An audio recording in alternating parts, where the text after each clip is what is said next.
Question इसके अंदर हमारा है। क्वेश्चन पहला, सिद्ध कीजिए, सिद्ध के ही फॉर्म में लिख रहा हूं, सिद्ध कीजिए घन के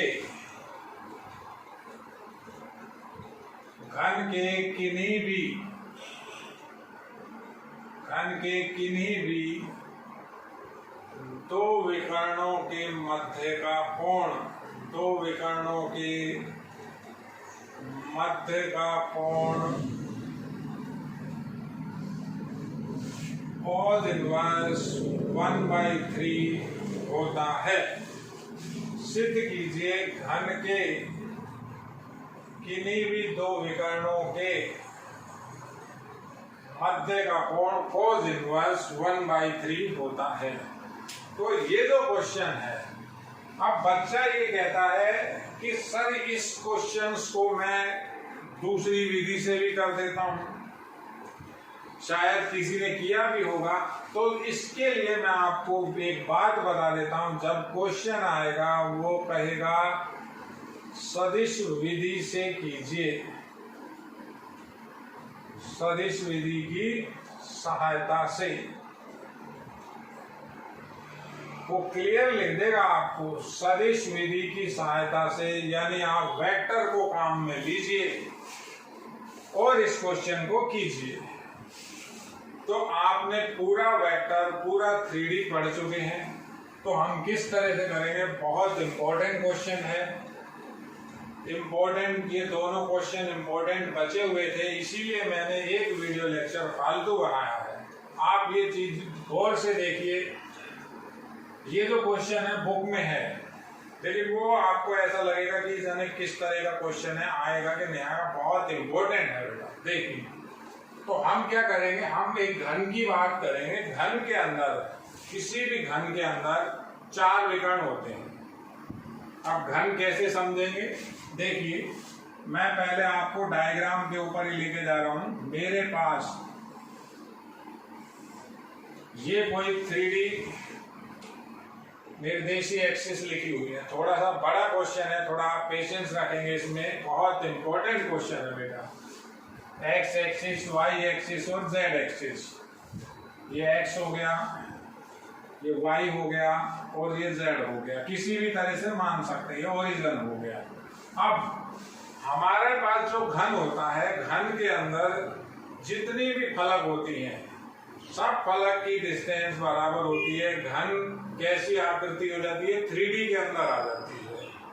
घन का जो 2D रूप होता है वो होता है आपका वर्ग। जैसे हम कहते हैं वर्ग की चारों भुजाएं समान होती हैं, ऐसे ही जो घन होता है उसमें 6 फलक होती हैं, 6 की 6 फलक बिल्कुल इक्वल होती हैं, उनका एरिया इक्वल होता है। तो मैं इस एक मूल बिंदु पर कोई सी भी उसका एक शीर्ष रख के घन बना रहा हूं। देखिए, एक आपने घन का निर्माण किया, एक घन बना रहे हम। घन किस तरह से बनेगा, आप किसी भी तरीके से घन बनाइए जैसे आप बनाना जानते हैं। घन बनाने से आपको सारी बात क्लियर होगी। ये मैंने एक घन बना रहा हूं, देखिए आप, मैंने एक घन बना दिया। अब इस घन का जो एक शीर्ष है वो मैंने मूल बिंदु पर टच कर दिया। घन की कोई सी भी एक कोर की अगर लंबाई a हो तो सभी कोरों की लंबाई सेम होगी, a होगी। घन है ये। तो आपको सबसे पहले ऐसा मालूम होना चाहिए कि इसके अंदर जो हम विकर्ण की बात करेंगे तो इसके अंदर हमारे पास विकर्ण होते हैं 4। घन के अंदर 4 विकर्ण रखे होते हैं। तो अगर हम नंबरिंग करें, नंबरिंग कैसे करनी है, पहले तो आप प्लेन समझिए। एक प्लेन ये रहा, इसको बोलते हैं X Z plane, X Z तल। ये दूसरा प्लेन होता है, इसको बोलते हैं एक्स वाई तल। और ये तीसरा तल है, इस तल का नाम, ये जो इधर तल रखा हुआ है, वाई जेड तल है। अब इन तलों के बिंदु देखिए, ये जो बिंदु पड़ा हुआ है, ये बिंदु एक्स जेड तल में है। एक्स जेड तल का समीकरण होता है y बराबर 0। तो अगर इसके कोऑर्डिनेट लिखना चाहें तो y कोऑर्डिनेट 0 हो जाएगा। अब x और z कोऑर्डिनेट की बात करें तो जो इस घन के अंदर जो डिस्टेंस है, ये यहां से यहां तक का जैसा भी डिस्टेंस आता है सबसे इक्वल है। तो ये a हो गया, ये a हो गया। देखिए, इस पॉइंट की बात करना चाहें तो ये वाला पॉइंट एक्स वाई समतल में है, जिसका समीकरण होता है z बराबर 0। तो अगर मैं इस पॉइंट के कोऑर्डिनेट लिखूंगा तो मेरे को z कोऑर्डिनेट तो 0 लेना पड़ेगा। ये a हो जाएगा, ये a हो जाएगा, ये 0 हो जाएगा। a और 0 में जरा डिफरेंस रखिए आप, देखिए कहाँ a लिखा हुआ है, कहाँ 0 लिखा हुआ है। अब बात करते हैं इस पॉइंट की। तो ये जो पॉइंट रखा हुआ है YZ तल के अंदर है। YZ तल का समीकरण क्या होता है? x बराबर 0। तो इस पॉइंट के कोऑर्डिनेट हो जाएंगे 0, a और a। ये तीनों की तो बात हो गई खत्म। चौथा मूल बिंदु है, 4 हो गए। पांचवा x अक्ष पर है, ये रहा। तो x अक्ष के ऊपर y दूरी भी नहीं है, z दूरी भी नहीं है, तो केवल आया ये पॉइंट a0 0।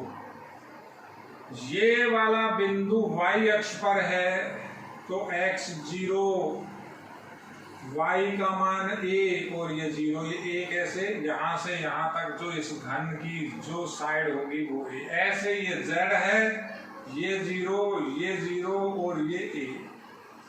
7 बिंदु हो गए। अब एक बिंदु बचा हुआ है 8वां। तो 8वां बिंदु ये है, ये स्पेस में है। इसमें तीनों दूरी है, a और a, तीनों की तीनों डिस्टेंस इसके अंदर है। तो ये घन बनाया, उसके 8 शीर्षों का मैंने नोमेनक्लेचर किया है, नामकरण किया है। अब आप कोई से भी 2 विकर्ण की बात कीजिए, कोई भी 2 विकर्ण ले लीजिए। विकर्ण आपको समझने पड़ेंगे, विकर्ण कहां से कहां है। देखिए, या तो विकर्ण, अब मैं अगर इनका नाम दे दूं, इसको नाम दे दिया T, तो एक विकर्ण मेरा OT है। ये देखिए, ये OT विकर्ण है। OT विकर्ण को मैं दिखा रहा हूं, देखिए आप,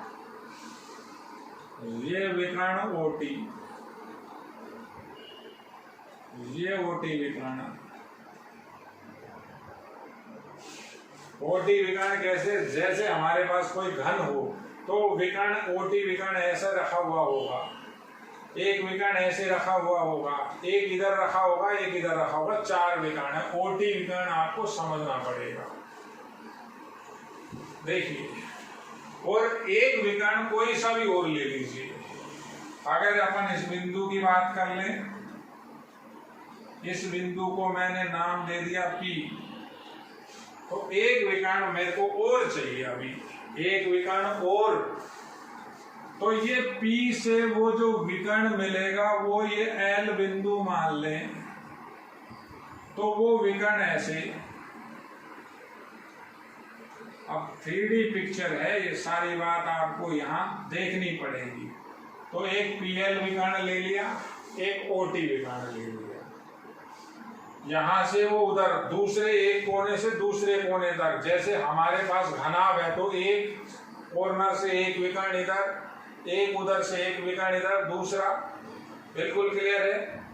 1 2 ऐसे, एक इधर से नीचे से 3 और एक इधर से इधर 4 विकर्ण होते हैं। तो हमने 2 विकर्ण ले लिए, माना चित्रानुसार डायग्राम आपको बनाना है साफ साफ। ये 2 विकर्ण हमने आपस में ले लिए, OT और PL। PL व OT विकर्ण के मध्य का कोण, पहले तो मध्य का कोण ही लिख देता हूं, थीटा है। हमें थीटा की ही वैल्यू निकालनी है। कहता है सिद्ध कीजिए जो थीटा का मान है, ये जो थीटा, अब थीटा कैसे समझ में आ रहा है? बच्चा कहेगा सर इसमें समझ ही नहीं आ रहा। आपको वो थीटा का सीधा सीधा सूत्र लगाना है। जैसे ये दोनों के बीच में कोण हो गया थीटा, तो अगर ये दो रेखाओं की अब बात करें, विकर्ण हो गई, रेखा हो गई, हमें क्या करना है? तो वेक्टर की बात बतानी है उसको। तो रेखा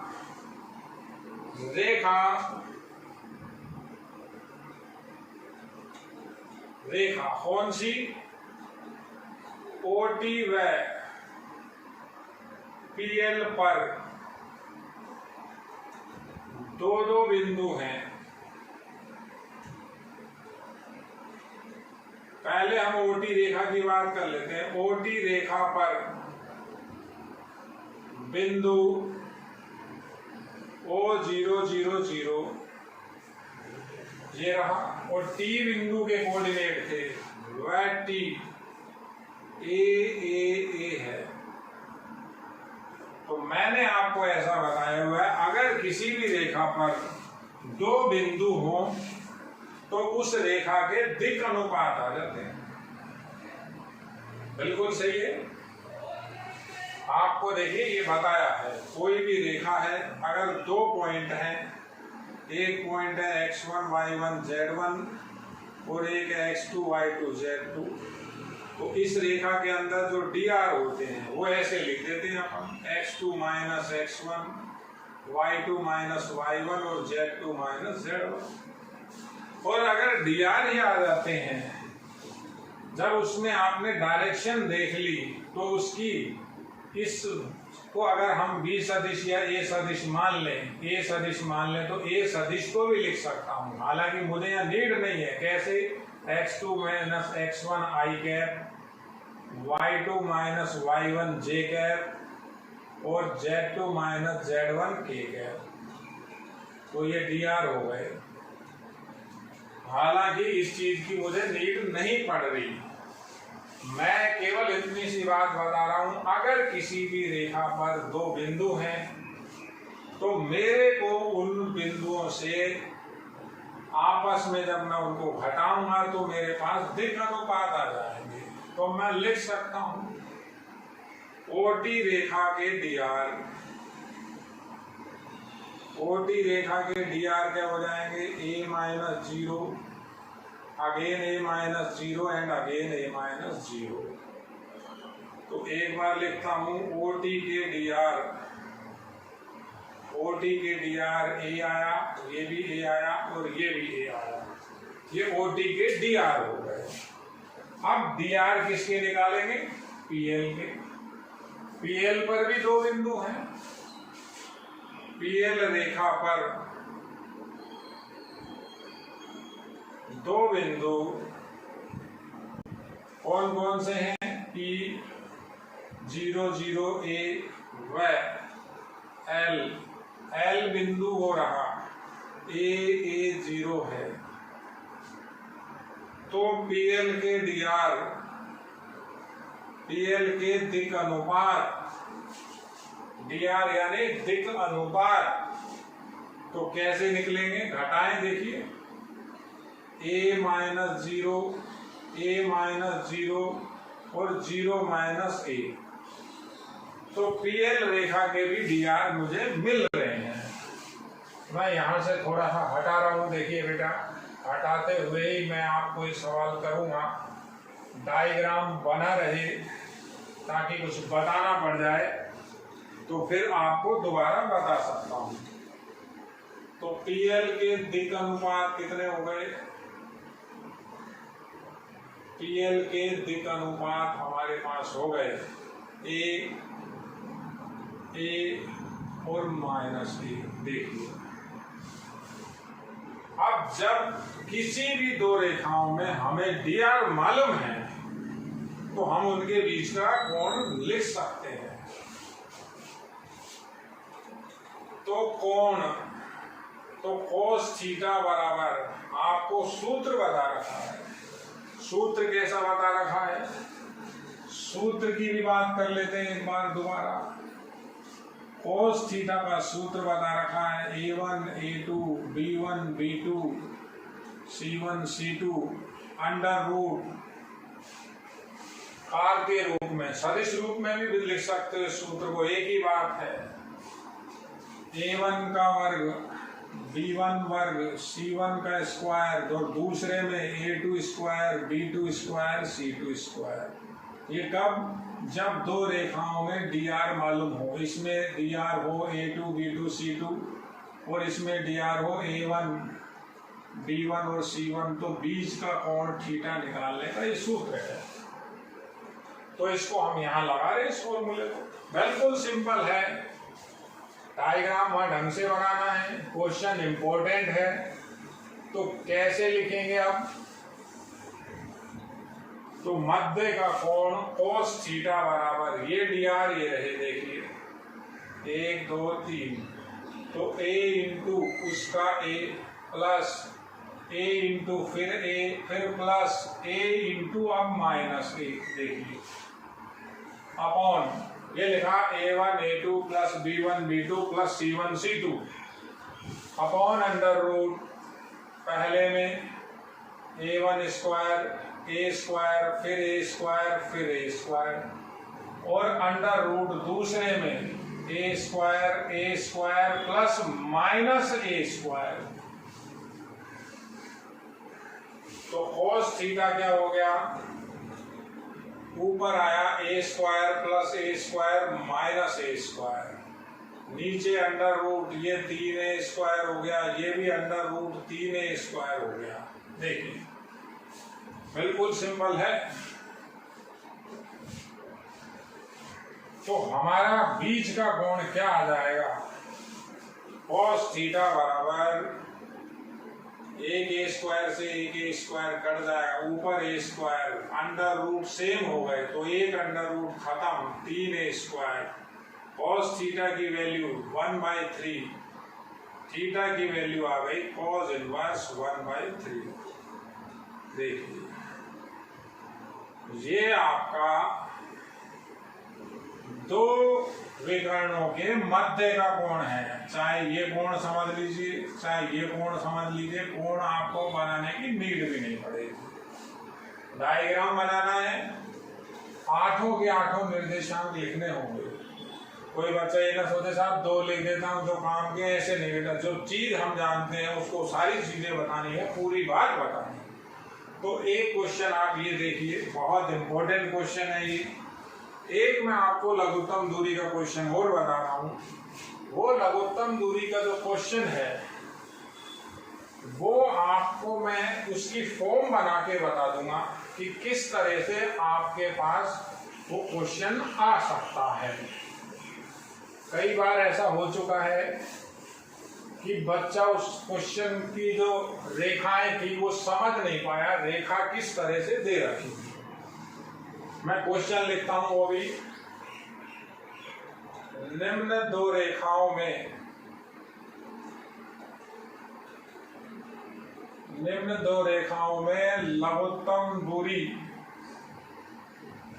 लघुत्तम दूरी बहुत इंपॉर्टेंट है। शॉर्टेस्ट डिस्टेंस लघुत्तम दूरी ज्ञात कीजिए। अब रेखा कैसे दे रहा है वो आप समझिए। देखिए पहली रेखा दे दी r वेक्टर बराबर l minus 2i cap plus ऐसे रेखा ऐसे लिख रहा है। पहले आप एक बार रेखा देख लीजिए। 3 प्लस का 2l j cap plus 5 minus l k cap. पहली रेखा ये दे दी। दूसरी रेखा ये दे दी r वेक्टर बराबर s plus 3i cap 2 minus 3s j cap plus 2s plus 1k cap, ये दो रेखाएं दे दी। कह रहा इनके मध्य की लघुत्तम दूरी याद कीजिए। अब बच्चे को क्या समस्या आती है यहाँ, कैसे वो अटक जाता है। बच्चा रेखा ऐसे ढूंढता है कि r वेक्टर बराबर a1 प्लस लैम्बडा b1 और r वेक्टर बराबर a2 प्लस म्यू b2। आपको ऐसे बताया था अगर ये दो रेखाएं हैं तो इनके जो मध्य के अंदर जो लघुत्तम दूरी होती है उसका हमारा ये सूत्र होता है एस डी बराबर a2 vector minus a1 vector निकालेंगे, डॉट प्रोडक्ट कराएंगे b1 क्रॉस b2 से अपॉन b1 क्रॉस b2 का परिमाण, और अगर ये ऊपर ऋणात्मक आ जाए तो इसके लिए हमारे पास ये मापांक है। आपको ये बताया तो कुछ भी नहीं करना है। ये जो दोनों रेखाएं हैं इनको आपको मानक रूप में बदलना है। कैसे बदलेंगे, सॉल्यूशन कैसे लिखेंगे, हल लिख रहा हूं। दोनों रेखाओं को सबसे पहले आपके पास ये जो दोनों रेखाएं हैं इनको मानक रूप में बदलिए। दी गई रेखाओं को मानक रूप में लिखने पर, अब मानक रूप क्या होता है, r वेक्टर बराबर, बच्चे को एक रूप भी अगर याद है मानक रूप ये होता है कि सर कोई भी रेखा है r वेक्टर बराबर a vector plus lambda b vector, ये ऐसा मानक रूप होता है। तो इजीली इसको कर लेगा। मानक रूप लिख रहा हूं मैं। सबसे पहले यहां देखिए, पहले के अंदर बिना कांस्टेंट के, देखिए यहां ऐसा लिख रहा हूं 3i कहां से लिखा, अगर ये सब गुणा कर दो तो 3i, बिल्कुल क्लियर। ये लिखा हुआ है प्लस का 2j और वहां से आ रहा है k कैप, ये तो एक साइड प्लस, अब जो इसके अंदर पहले मैंने ये वाली रेखा ले ली, नीचे वाली ले ली, एक ही बात है, कोई फर्क नहीं पड़ रहा है। ये वाली रेखा ले ली पहले, 3i 2j और k। अब कांस्टेंट एक इसमें अचर दे रखा है s, तो s कॉमन लो आप। s जब कॉमन आ जाएगा बाहर तो क्या बचेगा, ये i कैप, s यहां से कॉमन आ गया 3j कैप, बिल्कुल क्लियर। और s यहां से कॉमन आ गया, बाहर ले रखा है ये रहा, तो ये आ रहा है 2k कैप। देखिए ये नंबर 2 ही डाल देता हूं, कुछ भी फर्क नहीं पड़ रहा, आगे पीछे रेखाएं लिख सकते हो। इसमें चाहे आप a1 माइनस a2 कर लो तो भी कुछ नहीं होगा, कोई फर्क नहीं पड़ेगा। अब दूसरी रेखा की बात करें, r वेक्टर बराबर, ऊपर आ जाइए, देखिए माइनस का 2i कैप प्लस के 3j कैप, ये रहे, और प्लस का 5k कैप, और इसके अंदर अचर l था, l कॉमन ले लिया,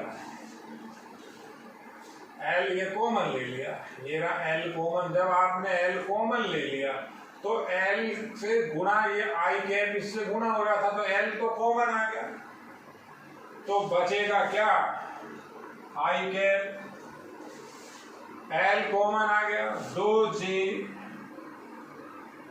l वहां से भी कॉमन आ गया, k कैप, ये नंबर 3 हो गई, या 1 और 2 डाल दो आप, तो छोड़ो। मानक रूप समझ लीजिए, काम खत्म। ये मानक रूप में आपको कन्वर्ट करना पड़ेगा। नहीं समझ में आ रहा तो पहले इसको गुणा कर लो, i को गुणा कर लो, इसमें i j k का गुणा कर लो, फिर कॉमन ले लो। S common, L common. तो जब ये मानक रूप आपका बन जाएगा तो हम तुलना कर देंगे। कैसे करेंगे? इनकी तुलना। अब तुलना किससे होगी? यहां लैम्बडा की जगह क्या हो गया? S हो गया। क्या फर्क पड़ रहा है? लैम्बडा की जगह S और म्यू की जगह L हो गया। इनकी तुलना ये लिख देना। अब इससे और इससे करने पर, अब जब तुलना करोगे तो आपके पास A1 का मान आ गया, ये रहा 3i 2j 1 है। B1 का मान आ गया, ये B1 है, i 3j 2 1 है। A2 का मान आ गया, A2 वेक्टर का क्या मान आ जाएगा? ये रहा -2i 3j 5 है। और B2 वेक्टर भी आ जाएगा। B2 वेक्टर आ गया i कैप 2j कैप -1 है। अब थोड़ा सा एक बार ये देखना होता है, क्या ये B1 और B2 समानांतर तो नहीं है? समानांतर होते हैं तो ये सूत्र नहीं लगता, फिर सूत्र बदल जाता है, वो मैं आपको बता चुका। तो समानांतर है नहीं। अब A2 माइनस A1 की गणना करें। गणना करने के बाद मान को एक बार समीकरण डाल के छोड़ दें, फिर B1 vector cross B2 vector निकलेगा सारणिक से। A2 माइनस A1 क्या आ जाएगा? A2 माइनस A1 कर दें तो देखिए A2 माइनस A1 में आपको करके बताता हूँ। A2 माइनस A1 करेंगे, A2 में से A1 घटाएंगे, माइनस का 5i कैप प्लस के j कैप प्लस के 4k कैप, ये A2 माइनस A1 हो गया। B1 क्रॉस B2 डिटर्मिनेंट कैसे लिखते हैं? i cap j cap k cap, i j k। तो B1 में गुणांक 1 -3 2, देखिए i का j का k का। B2 में 1 2 माइनस का 1। इसको आप सरल कीजिए, किसी भी मेथड से सरल कर लेते हैं। प्रसार विधि लगाइए, R1 के सापेक्ष प्रसार कीजिए तो ऐसा आएगा i, ये खत्म ये खत्म, ये इधर आएगा माइनस माइनस प्लस 3 -4 माइनस का j कैप, ये खत्म -1 और ये -2 और प्लस का k कैप, ये खत्म माइनस का 2 और प्लस का 3, तो ये प्लस का तो 2 हो गया और प्लस का ही 3 हो जाएगा, माइनस माइनस प्लस हो जाते हैं। तो ये आपका आ जाएगा माइनस का i कैप प्लस के 3 j कैप और प्लस के 5 k कैप। बिल्कुल काम खत्म। ये दोनों के दोनों मान, इनका डॉट प्रोडक्ट यहाँ रखना है, परिमाण निकालना है। ये सारे के सारे मान आप यहाँ रखिए तो परिमाण भी कैसे आ जाएगा? B1 क्रॉस B2 का परिमाण √ 1 9 और 25, देखिए तो ये √ का 35 आ गया परिमाण। ऊपर क्या लिखना है? केवल और केवल डॉट प्रोडक्ट लिखना है। किसका? इसका डॉट प्रोडक्ट इस वेक्टर के साथ। तो एक लास्ट लाइन में इसका आगे आंसर आ जाएगा। लिख रहा हूं, उपरोक्त मान SD के सूत्र में रखने पर तो SD बराबर ये आया माइनस का 5i प्लस का j प्लस का 4k कैप डॉट प्रोडक्ट इसके साथ -i 3j प्लस के 5k कैप और परिमाण लगा दिया, सॉरी मापांक लगा दिया। हो सकता है नेगेटिव आ जाए और नीचे √ ये आपका आया 35।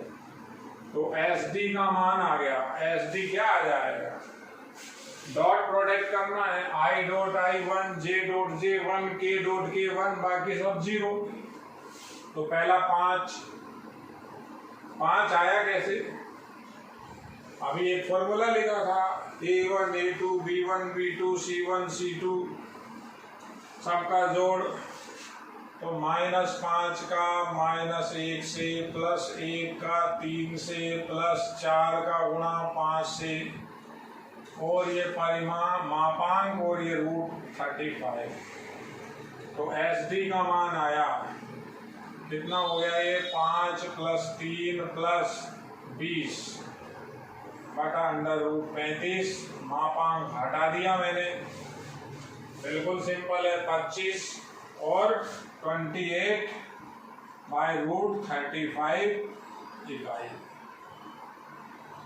तो ये आपको लघुत्तम दूरी एक बार फिर बताई है। अगर रेखाएं इस तरह से हों तो हम क्या करते हैं, हम मानक रूप में ही आते हैं, हम मानक रूप में ही बदलते हैं। बहुत इंपॉर्टेंट था ये भी। देखिए बेटा, ये आपका चैप्टर मेरी तरफ से कंप्लीट है।